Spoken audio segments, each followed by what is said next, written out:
of East Montgomery County and beyond. I am going to invite our District Attorney up now. And if you could, please go ahead and have a seat. Mr. Brett, now I want to Ligon. See, I've heard it 4 different ways as I've asked around. Yeah, Brett Ligon. Did I do it right? All right, help me welcome Brett. He's going to cue us in on the District Attorney's office. Perfect, thank you. Thank you for giving us the opportunity to come in along with Sheriff Rand Henderson and Constable Rowdy Hayden. By the way, does Montgomery County have the best law enforcement in the state of Texas? Yeah, not only do I just say it because it's a nice thing to say because these are the ones that bring us all to work, but I think I've got the numbers to back it up. When there was another chamber in South Montgomery County, we won't say it was a Woodlands chamber, but it was a Woodlands chamber, invited Kim Ogg, the district attorney of Harris County, to come to Montgomery County to talk about crime and crime enforcement. And I thought to myself, that's like bringing Bernie Madoff to talk about investments. Right? It's just something that you don't do. Not only was I appalled, I thought, okay, this is the wrong message that you're sending. The message that she is sending, the message that is being sent in Harris, Dallas, Bexar, and Travis County is a message of progressivism. It's a message of less police. It's not a message of more responsibility. It's not a moral message either. Right? Right. And you can't have one without the other. So the first slide is basically just to tell you what the District Attorney's Office does. My only job is to seek justice. That's all that I do. There is no duty on me to seek convictions. There is no duty on me to dismiss, nor is there a duty on the District Attorney to fix anyone. That is not my job. My job is not to fix anybody. If you can't fix yourself, if your spouse can't fix you, if your church can't fix you, then perhaps adult probation can fix you. Perhaps a judge can fix you. The job of the state of Texas is to advocate for the victims in the state of Texas. It's to give victims a voice within the court system. It is an adversarial system. It is built that way on purpose. There are 30 million Texans in the state of Texas. God bless every single one of them. There's 2,500 prosecutors in the entire state of Texas. Now, I'm not saying that I don't understand the demons of addiction. I'm not saying that I don't understand the impulsivity that leads people to crime. There are many a person that I want to throat punch, right? Some people should be shot just because. On the other hand, there are consequences to those very actions. And it's law enforcement in Montgomery County and elsewhere that brings people to the bench and brings them to account for justice, right? When you start conflating the message, when you start playing out a position, and you will see this often. Now, every show that you watch, every newscast that you watch, where someone has made a mistake, all you need to know is that somebody's played out a position. Judges play out a position when they try to play the role of a defense attorney or a prosecutor. You'll see it, and it goes on down in Harris County.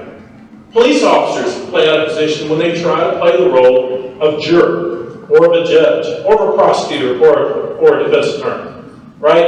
And so oftentimes what you have is people who don't stay in their lane, they don't understand the consequences of what they're doing, and I'm going to show you some of those consequences. What does the District Attorney's Office do, though? We are nothing more than a law firm. The Montgomery County District Attorney's Office is the largest law firm in Montgomery County.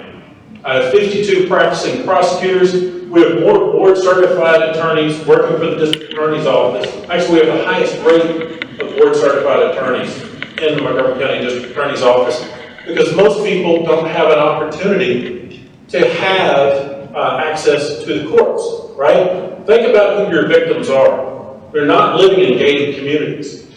They're my cousins living off of Ford Lane. They're my people that are living in Splendora. These are my cousins that live in Dobbin, Vegas, Anderson, right? Those people are everyday working. Their job is to get up and go to work and go to church on Sundays. Their job is not to be specialists in the courtroom, which is why you have a state advocate, which is the prosecutor. The work that we do is investigative support. We evaluate the charges that law enforcement brings us, grand jury presentations, negotiations, plea bargaining, victim contact, and trial work. The major initiatives that we brought to Montgomery County, I was a prosecutor in Harris County under legendary DA Johnny Holmes. I don't know if anybody can park in the back. And that was the way that you do it, right? And so what we do, we spend the majority of our resources on those who are least have the ability to defend themselves. So internet crimes against children is probably our #1 initiative. Children Safe Harbor, public integrity, no refusal programs, and diversion courts, right? The amount of money, time, and attention that we spend on protecting our vulnerable, our children, our elderly, our safe drivers, defending this community against drunken drivers. The #1 violent crime in Montgomery County, unfortunately, is not going to be it's not going to be a murder. It's going to be the victim of a drunken driver, right? We all share the same roadways here in Montgomery County. Our job is to make those roadways safe with Constable Hayden and the sheriff. I'm not going to get into their stats, but generally, here's something I want to show to you specifically. So we're going to go from the general to the specific, talking about general about what we do. But if you imagine a wagon wheel, make the district attorney's office, which is, remember, a law office, and all we do is criminal cases. So if a wagon wheel has a hub and spokes, right? Every spoke is a law enforcement agency. Some of those spokes are larger. The Montgomery County Sheriff's Department is the largest law enforcement agency in the county. And DPS, Precinct 4, Conroe PD. You'll see those numbers now. Conroe PD doesn't have jurisdiction over here. But each one of those spokes feeds into one central hub, which is the district attorney's office. Then we transmit that data, those cases, into the courts, which is why you'll hear from a district court judge like Phil Grant or Patty McGinnis or Lisa Mychalk, perhaps some of those names, or some of the misdemeanor courts. And so it is a choke point. So all the law enforcement is out here, and it chokes down to the intake at the DA's office. And then they're disseminated through the courts. You've got a great candidate here like John Hafley. He's running for one of the misdemeanor benches, right? And so when the determinations are made often by the officers saying, hey, it's a misdemeanor theft, it's a misdemeanor assault, the DA's office says, hey, yeah, we're going to make this case, we're going to present it. It's going to be something like Hafley that's going to be out there that's on the bench, prosecutors of defense, who are going to carry it through. But look at these numbers. There's something that I think that you ought to see going on here. I've often said that Precinct 4, and I would say this with any of my brethren constables that were here with us, right? I used to say, if you take all the other constables' cases and you double them, and you take the ones that Rowdy did, you cut his in half, he'd still do twice as much as all of them put together. Now, I went to Texas A&M, and that's all the math that I can do for you. Right? So Precinct 4 is clearly a force multiplier. So I've got the general numbers. They should kiss up to your numbers, Sheriff. The Sheriff's going to do 200 cases this year. 565 of those are in East Montgomery County, specifically. Rowdy's are specifically here in East Montgomery County, 1841. DPS, we didn't have all their numbers. This is the total number of cases that they filed with the DA's office. NA, non-applicable. I couldn't figure out exactly how many, but Aggie-wise, just kind of cut it to a quarter, maybe a little bit more because of East Montgomery County. So Splendora PD, man, Wally Weehot is doing a hell of a job. Wally's doing a great job. If you don't have an opportunity to extend some kindness to Splendora PD, you should. Because what does this mean? For every case that Splendora PD is working, he's preserving resources. Preserving those resources for Precinct 4 and for the Sheriff's Department, right? The Sheriff's Department has the largest investigative body within the county. More detectives, the higher end, not the higher end, but the more specialized, right? So when they do these cases, they're taking cases off the SO. At Village PD, 187 cases. Woodbridge, 48. Roman Forest PD, 47. New Caney ISD PD is getting in on the act, right? These are probably going to be felony drug cases and maybe some fighting that goes on there. Not saying that Splendora ISD wasn't working, just saying didn't have their numbers. Now here's the payoff to this. What do we know? I talk about border control all the time at the county level. My border, the border that I am in control of, is the border between Montgomery County and Harris County. That is border control for us. The largest rising crime in the state of Texas are in the foremost progressive communities. Look at this rising rate of crime in Harris County. Border control in Montgomery County starts in the Woodlands. That's where it starts.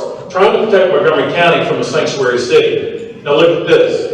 You are 5 times more likely to be a victim of violent assault, a violent incident in Harris County than you are in Montgomery County. Now, for those of you that are doubters, right, there's 3 types of, what do they say, lies, damn lies, and statistics. So I gave you the raw data. That was the handout that I gave you. We broke down violent crimes by robberies, rapes, murders, and I'm trying to think what was the other one? Assaults. That's because that's the way the DPS defines it. 2.2 murders per 100,000 residents in Montgomery County for murders. The vast majority of our murders are domestic violence murders. The point is, the men and women in law enforcement in Montgomery County and your judges in that court are doing an excellent job on behalf of the county and generally and specifically on behalf of you here at East Montgomery County. Thank you. Oh, there it is. Okay, cool. Hey, it's good to be on with friends. Thank you so much. You've just seen a record. Brett Ligon has never spoken in that short a period of time ever, so I guess the hook correct was actually legit. He said, give me more time. He's still talking. He's still talking. I just wanted to give a little recap of what we've done in the last year, maybe a little broadly. We approach things a little differently at the Sheriff's Office since my administration came into office. We developed a strategic plan, and that's what we work off of. So we've set goals for ourselves, and we've set strategies to achieve some of those goals. So some of those are listed on your screen there. Proactive means we're not just reactive. We spend a lot of our time reactive, which means responding to calls for service. Community partners, we don't want to perceive ourselves as being invading force coming into your neighborhoods. We want to be your friends. That's why we're here speaking to groups such as yourselves so we can answer questions and you can understand a little bit more about what we do and how we do it. We focus a lot on our employees. Our first ever individual development plans that we're putting together, and we developed a strategic plan within our first 100 days in office. It's something I'm really proud of to accomplish that. So we've got this lofty vision for our agency, is to be the leader of public safety services in the state of Texas. So you would say, hey, little Montgomery County, is there any way out of 254 counties in the state of Texas that we would assume that leadership role? The answer is absolutely.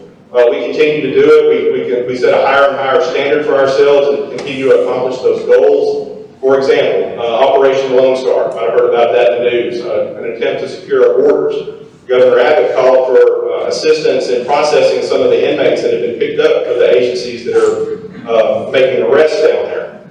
We were the first agency in the state of Texas to answer that call. We were there a week before anyone else, and we were also the last to leave. So we sent a contingent of jailers and supervisors down, and they created the process, the methodology for processing those inmates for Operation Lone Star. First time that's ever been done, and something I couldn't be prouder of our staff for having the knowledge and the wherewithal to be able to do that. So, and also in the mission statement, you'll see that we mentioned detention in there. That's something that's often overlooked with the Sheriff's Office. You'll hear in the common vernacular of the sheriffs that'll say patrol is what gets you elected and reelected, and the jail is what gets you unelected. So the jail is our #1 responsibility. It's also our biggest liability. Your Montgomery County Jail holds 1,253 inmates, so it's one of the largest in the state of Texas. And it's been a battle, especially the last couple of years, dealing with all the COVID crisis with a bunch of folks that are there against their will. So you can imagine they complain just a little bit. So we came in with some core values as well, which are the words that we live by. So we work really hard to ensure that these words are not only lived, but they're rewarded. So we have a couple of promotion ceremonies throughout the years and throughout the year, and we give these awards for the PAC award. So our goal #1 is to reduce crime and the fear of crime, and we do that with these 4 strategies that is listed here. So the fear of crime is the often overlooked element. So everyone understands, okay, we want to reduce crime statistics. The DA spoke about all the statistics that we have and we're doing that. Well, how are we going to accomplish that? We've got some pretty innovative ideas in doing so. We restructured the way we respond to the public. We restructured the whole mindset of the agency to respond in a community policing fashion. We've created community action partners, and we've got some sophisticated software that we work through with CompStat to help direct our folks. Random patrol is driving around waiting for crime to happen. to go into where it's likely to happen so you've got better results. Our goal number 2 is to provide high quality professional service, and we do that through the strategies listed on the board there. We had the nerve, which is something that's not easy to do. You don't see it happen very often, especially in government, to actually survey both our employees and our residents. So we've got to measure ourselves. That's just how well we're doing. So we did our first ever employee climate survey, and we also surveyed the public as to the service that they were receiving from the sheriff's office. We've continued to celebrate our employees, to ensure that they get fair and equitable promotions. And one of the biggest vendors in our camp is the Real-Time Crime Center. That's a pretty neat model. It's a war room. There's a picture of it there. That it's a methodology by where the analysts that are in that room try to predict crime as to where they're going to happen. When a crime does happen, they're already on top of it. They're sending information out to the patrolmen that are in the streets, and so they're able to respond more efficiently and effectively.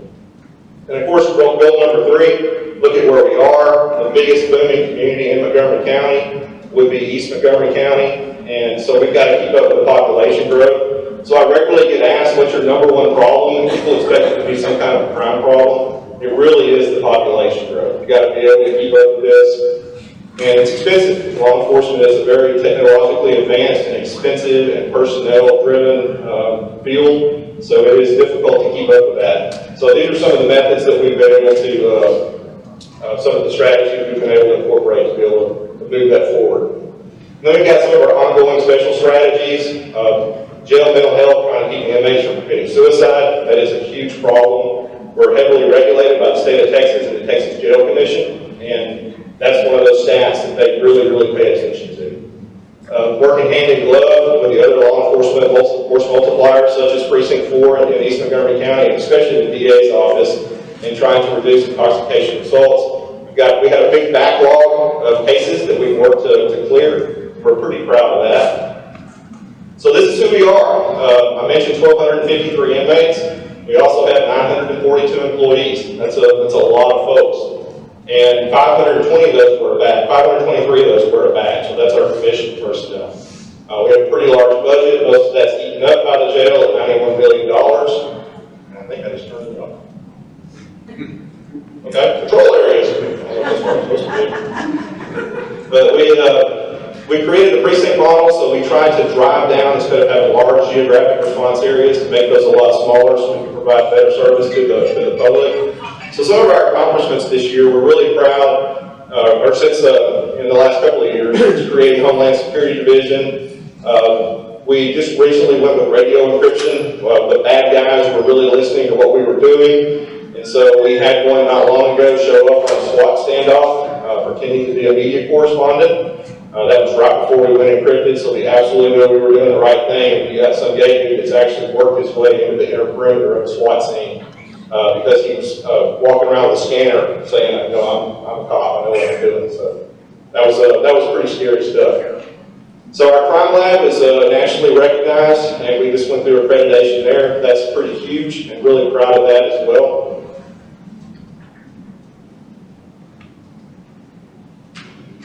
Okay, the VETS program in the jail, that's a really neat program. It's a specialized program, whereas we have mentors come in and visit with our veterans who are currently incarcerated.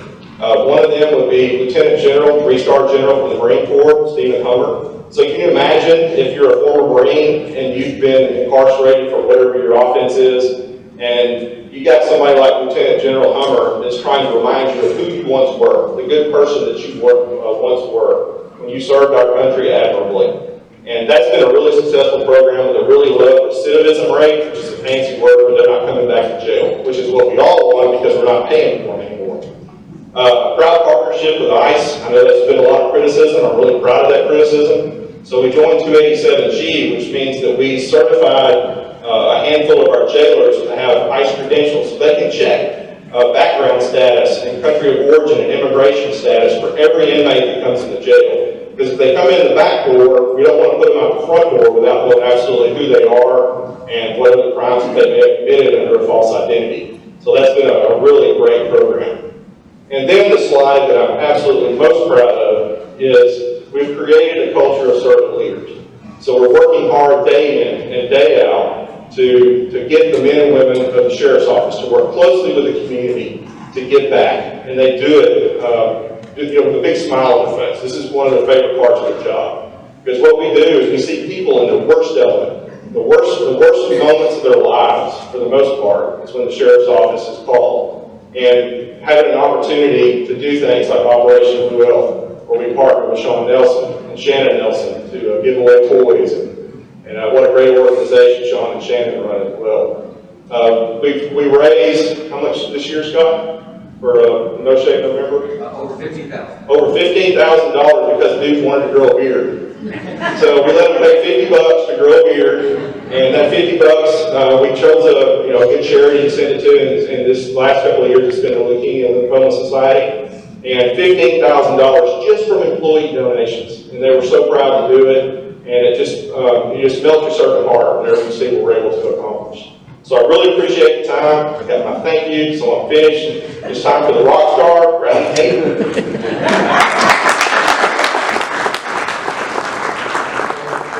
Thank you, Sheriff. That's all yours?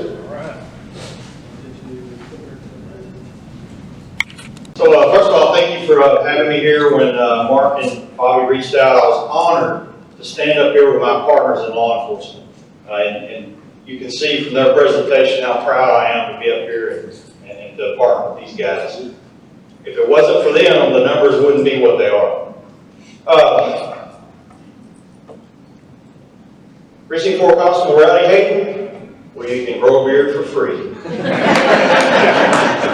We also have a no shave November, but we grow beards year round. I'm a lifelong resident of East Montgomery County, married for over 3 decades to my beautiful wife, Jennifer. We have 3 kids, and I specifically added this into the PowerPoint because I'm super proud of all 3 of them. They're all public servants in this county. Fire department, but the other 2 are police officers.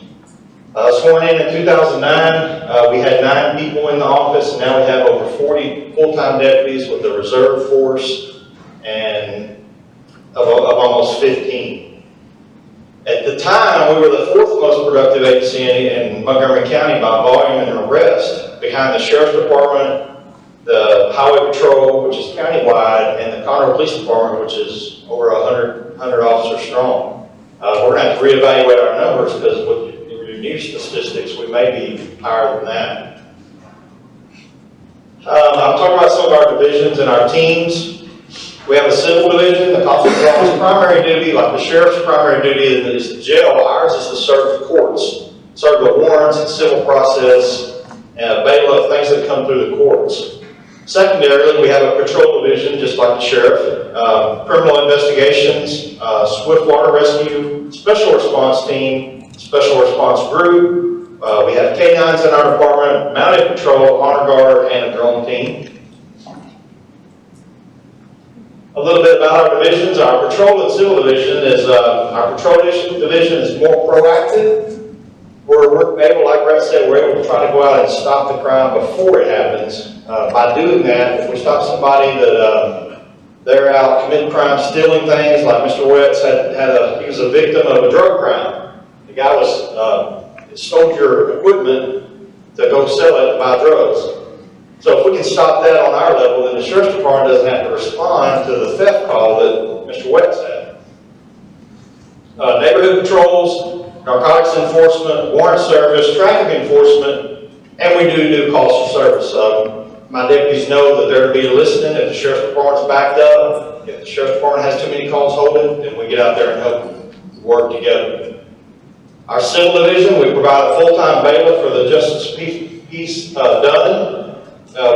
We keep up with our civil process that comes in, evictions, divorce citations, subpoenas, writs, and we conduct property sales tax sales. When Tammy McRae takes someone's property for that, then we have to hold a public auction and do the paperwork and conduct the sale.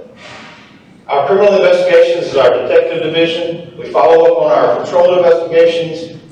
We do interviews, collect evidence, obtain warrants for arrest searches. We work closely with the District Attorney's Office, and I'm very proud to have ICAC full-time ICAC investigator, Internet Crimes Against Children. It's great to take a drug dealer off the street, but when you take a child predator off the street, there's no better feeling. Our special teams, we have a swiftwater rescue team. We work hand in hand in East Montgomery County. When there's a flood, a lot of times you can't tell the difference between the firemen and the policemen, because we're all in it together. There'll be firemen in our boats, policemen in their boats. Special response team, they serve our high-risk warrants, apprehensions. They're not a SWAT team. We have a special response group, a riot group. When the riots were happening, we realized the need in East Montgomery County. We're a part of it's not necessarily a task force, but a mutual aid. We work with Galveston. We go to Mardi Gras, help them. The sheriff department, we work with train with their group. We were in Houston for the riots downtown. And in return, if it happens here in New Caney and Porter or Splendora, they're going to come help us, and it's not going to cost us. So we actually had a small demonstration during all that here, right there, and there was 0 participants, so we're ready. We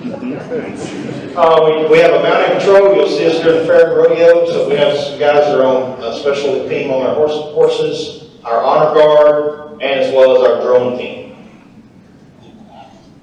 Community involvement, we have a neighborhood watch program. We have a vacation watch. I tell you all every time I come talk to you, if you go out of town, let us keep an eye on your house while you're gone. Business checks, we'll check on your local businesses. Citizens Academy, starting next month. Safe exchange zone, we have a zone in our office that's marked off where you come and do your Facebook Marketplace swaps or your kids for custody.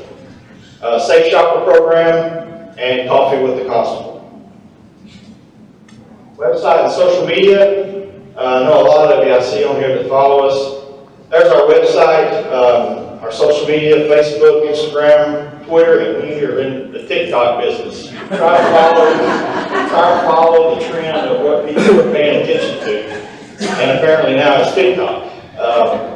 We have over 40,000 followers and 200+ people reached monthly. So statistical information. Last year our total arrests were around 1,700 arrests. DWI, just under 400. We arrested more DWIs in East Montgomery County than the Conroe Police Department. It's not really something to brag about because the DWIs are out there, but the enforcement's out there. Felony charges, a little over 1,300. All along, keeping up with our civil requirements. We entered over 2,000, over 3,500 attempts, and 1,700 served.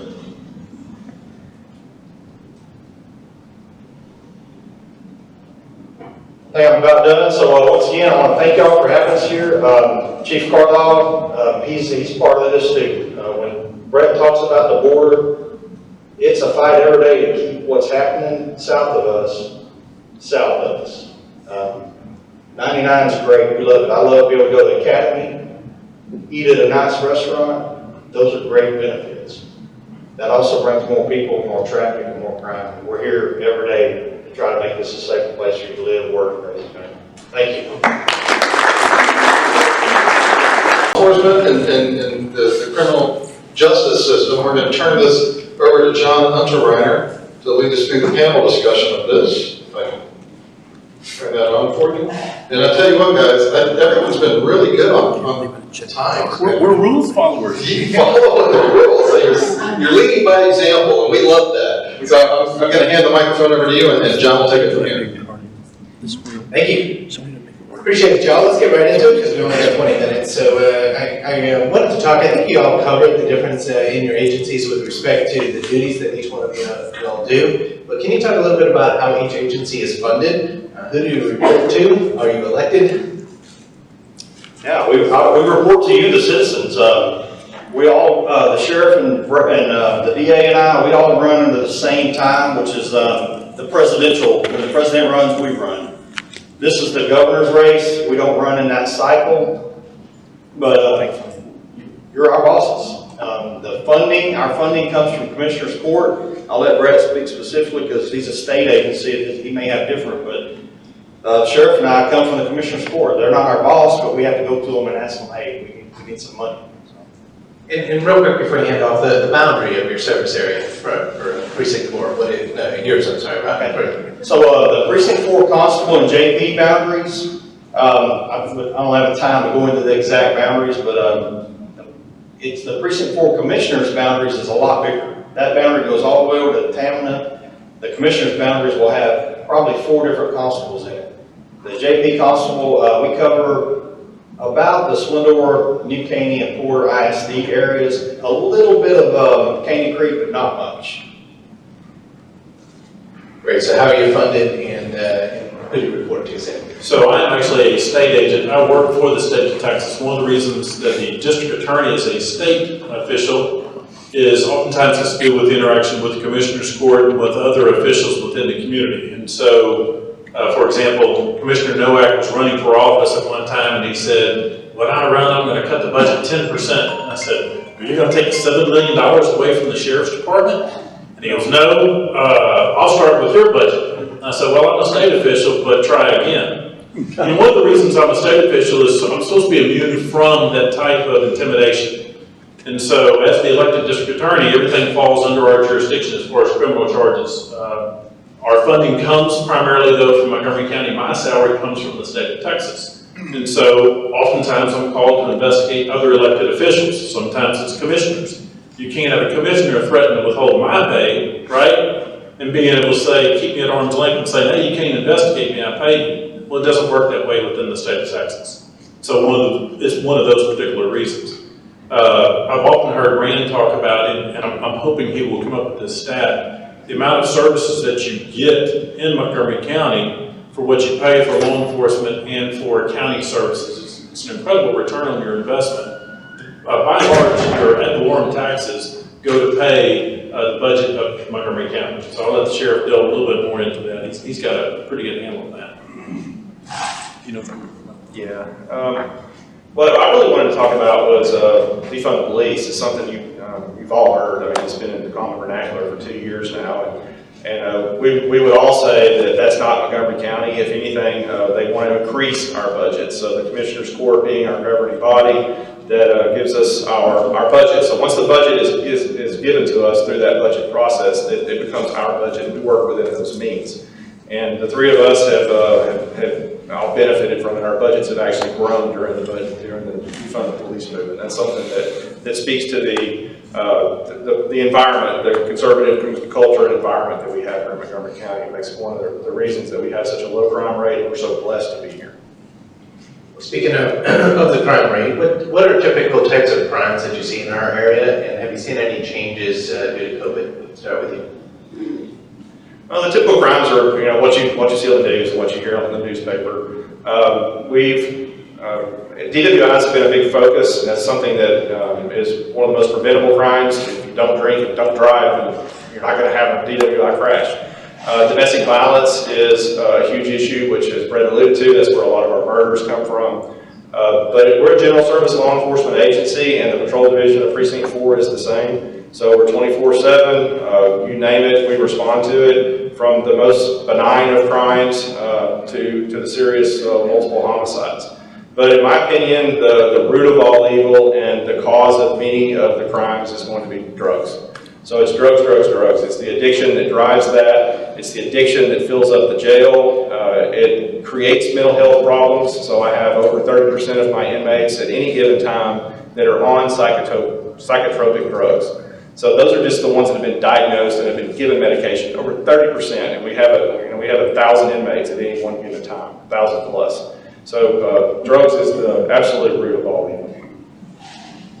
and just to expand on what Rand's saying, when you talk about a burglar habitation, right? So Rowdy's going to go out there and he's going to pop somebody in a warrant for a burg hab or a call for service because somebody's been away, and they'll find a forced point of entry in a residence, broken door, broken window, what have you. It's a burglar habitation.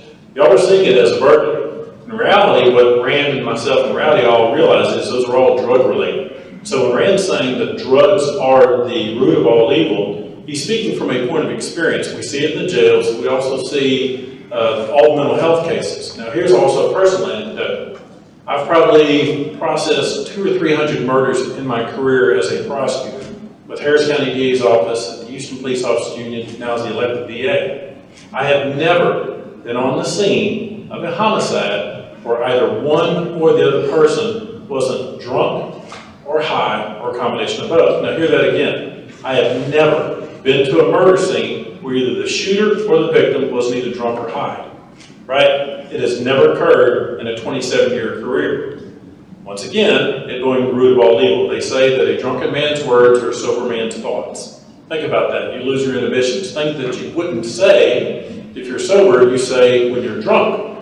People that would respond if you're drunk or high. So your burglaries, right? Your assaults, your domestic violences, every single one of these, 2/3 of our murders in Montgomery County are domestic violence murders. 100% of those have alcohol and drugs on board. Why? Right? The last thing you want to hear, evidently, is just that last argument. You finally gotten mad enough, alcohol makes you mad, or alcohol makes you sedate. Drugs make you high, or they make you sedate. Either way, they have the effect on you enough so that you want to commit a murder. So I think Rowdy's probably seeing a ton of that as well. Well, the drugs is a problem, and you know, I live here, I was raised here. Me and Kevin raised our family here, we were raised here, now we're raising our grandkids here. I don't want to make it look like East County is plagued with drugs. This is a problem nationwide. You're just hearing about how we try to combat it. I would say drugs is our #1 primary risk for our DWIs are starting to get right up there with it. We've had a lot of the Improvement District, we've partnered with them for the Safe Shopper program the last couple of months, and we've seen an increase in retail theft, but as far as violent crime in East Montgomery County, I would say we're pretty good. Absolutely. Any changes that you've seen with COVID last 2 years? Gosh. Yeah, I was in a meeting in my office this morning with, there was 15 of us who were having a little shift meeting. And I was going to ask who all had COVID, and I thought, well, let me ask who all has not had COVID. And there was 3 of us. So COVID, it's affected my office, it's affected the way, we shift our personnel around. I know the sheriff's got a lot to say about COVID, and Brett too. He's a COVID survivor himself. I am, yeah. Unfortunately, I didn't lose any weight with my COVID. I had the worst kind, made you sick, but you didn't lose any weight. One of the crimes we was talking about specifically, what we seen an increase because of COVID, domestic violence cases, right? Domestic violence cases and crimes against children.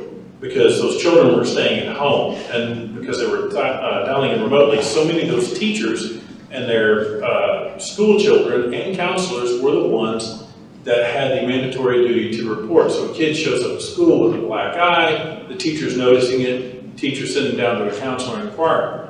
So we had this really weird, vulnerable time where those who needed us the most were being shut away from the resources within law enforcement. And unfortunately, with that, you also had an increase in husband and wives and boyfriends and girlfriends that perhaps weren't always used to being together. And our domestic violence rate rose considerably within Montgomery County. Yeah, all very good points. For our agency specifically, we work the homicides and unattended deaths. Homicides, we're good, our numbers are actually down. Unattended deaths are really high, and we're not really exactly sure why that's so attributable. It could be full hospitals, it could be reluctancy to go to the doctor, but it runs the gamut. We've seen an increase, I don't have the number, but we've seen an increase in overdose deaths, and so we've actually taken new initiatives on how to work overdose deaths, and so that's been one of the few positives that's come out of COVID, is instead of just dispatching a homicide detective that just sees a dead body, we also send narcotics detectives, so they begin working that case backwards to find out who the supplier was, to find the drug trafficking organization that may have been responsible. We've had a lot of success, and some pioneering success with the DA's office and making prosecutions on those that sold drugs that resulted in someone else's death. And the other part would be the jail. We have seen a very cyclical cycle, it's a little redundant. Cyclical COVID positives in the jail. So we went a long time without any because we set some standards that were later followed. by the state of Texas and nationally in preventing COVID. And then a contract worker that she worked for the food service went around to every area giving food, and she was COVID positive. So we filled the jail up with COVID people. We're under a spike right now. We had 95 positive this morning. Our population was 867. So that's not too bad. So we're hanging in there, and it's been a battle, but we're certainly getting through. We're hoping this one peaks pretty soon. Great. You actually mentioned earlier the defund the police movement, and you know, saying that we didn't have to worry about that here. But you know, on the national scene, we're bombarded with the police shootings and the defund the police, and it feels a little bit different here. And you mentioned that. I'd just like you to talk about what your experiences are here in Montgomery County, and more importantly, why do you think it's different? It's a conservative climate. That's why it's different. We just have a different mindset. We get a lot of new applicants that are coming from other jurisdictions that they're not supported by their public, much less their organization, their agency that they work for. I often say that a lot of the folks that are working down in Harris County, welcome to Montgomery County, where you get 5-finger waves whenever you're dealing with public. You don't get all 5 fingers when you get away from a lot of these other jurisdictions. And it's a lot of it's the way we do things. It's just supported by our community. They like the way that we work together. You know, that we're not constantly battling for scarce resources. We're working together as a force multiplier. So we believe that together we're stronger. Chief Weatherly's here. Chief Carlisle is here. We work together across jurisdictional boundaries to ensure that we can give you the best public safety service that we possibly can. And that's huge. You don't see that in a lot of these other jurisdictions. I mean, you hear about the county versus the city battles. We work really hard to ensure those never happen. And I think, conversely, we're rewarded by both our governing bodies for working so closely together and our community by the support that we get. And that's what makes Montgomery County a really special place to live and work. So those shootings, officer-involved shootings, are investigated by the Texas Rangers and by the District Attorney's Office, and oftentimes by the agency itself. And so if there's an officer-involved shooting, it's likely that I'm there or somebody from the Public Integrity Division. Every single officer use of force in a fatality or even just a mere shooting where you shot at somebody, every bullet that comes out of an officer's gun has to be justified, right? Even though we're living in a very conservative community, what I have found is that people demand accountability and they demand professionalism. And so those juries hold police officers to a very high standard, but when those officers meet those standards, they're behind them 100%. So unfortunately, we prosecuted a common police officer who shot and killed an unarmed Hispanic male. There wasn't a single protest from the Hispanic community, nor was there a protest from law enforcement. I was personally involved in the prosecution of that officer. It saddened me, but it made me proud at the same time. I was personally involved in the prosecution of the 2 officers from Willis PD that tased and then lied, tasing a black man, and then chased him down like an animal, referred to him as an animal.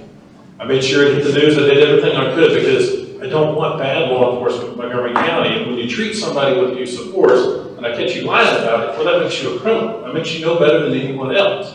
So you can't lower the standards for what good law enforcement is. As a matter of fact, what Rowdy has done, what Rand has done, I've seen consistently. Raise the bar, raise the bar, raise the bar. I've seen these guys administratively separate deputies from their agencies long before it became criminal conduct. Now, where did those guys end up? Other communities, other counties, but they're not here within Montgomery County, which is what you want. You want good officers. You want to know that they're doing the right thing, but you also want to know that you have a DA's office saying, hey, this ain't right.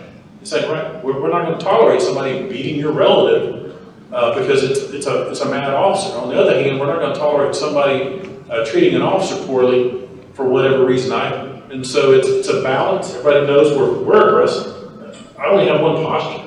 I'm just aggressive. So if you break the law, I don't apologize for our enforcement of the law. Somebody asked me a while back, do you know a crooked cop? And my answer was no, I do not. Because if I knew a crooked cop, I'd be doing something about it. Brett would be right there with me and Rand as well.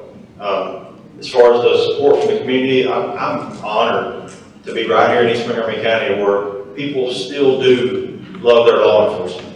I was proud the other day, we was at lunch and somebody bought me and a couple of my deputies dinner, and you know, that just goes to show you go to lunch, you see that. But what made me more proud was my deputies turned around and bought an elderly couple's dinner at the table next to us. But that happens a lot in this community. You know, we'll somebody will buy our dinner, or just somebody will go by and say thank you for your service. We get our lunch bought so much that Brett started wearing a badge. You can't really see it when he's sitting down.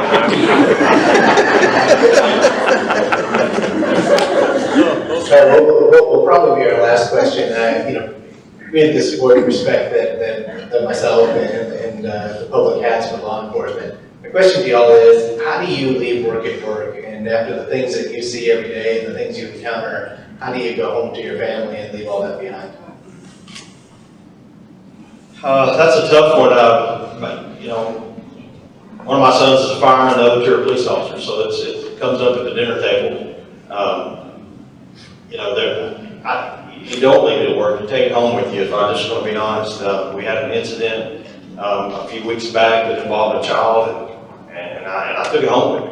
And, you know, a counselor might disagree, but I took it home and got it off my shoulders. I've got a wife and kids and family that support that, and you know, we just try to deal with it and manage it the best we can. I'm not balanced. I am I've been a bad husband, I've been a bad father, I've been a bad Christian, but I've never been a bad DA. I've struggled with it over and over and over. I've struggled with the balance. I've tried to find more balance as I get older.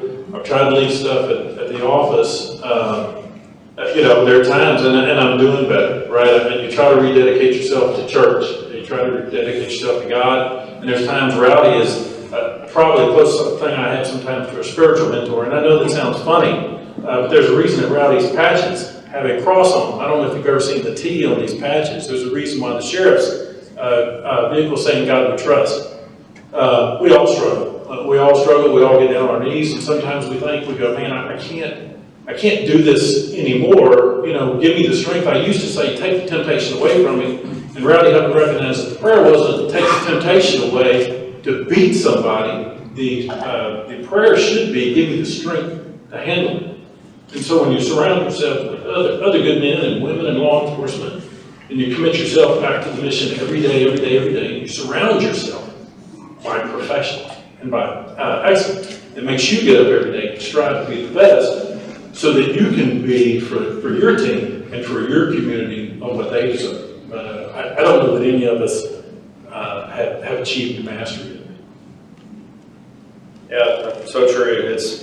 I couldn't imagine doing this job without God. I mean, I don't know how you could see what we see and deal what we deal without God.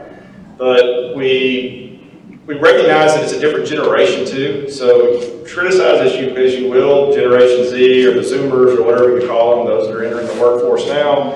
They are more in touch with their feelings and their psychological health, and a lot of that has been driven over the last decade or so by the military, finally starting to acknowledge some of the trauma that has haunted the veterans.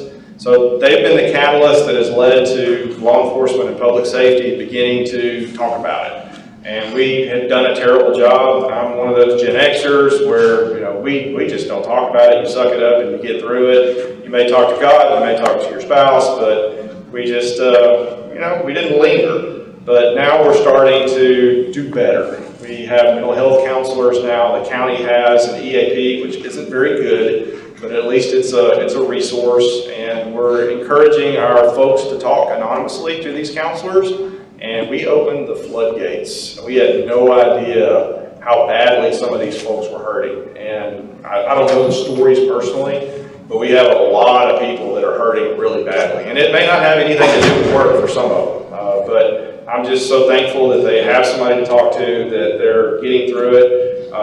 And this month, I've had 2 employees try to commit suicide, just this month.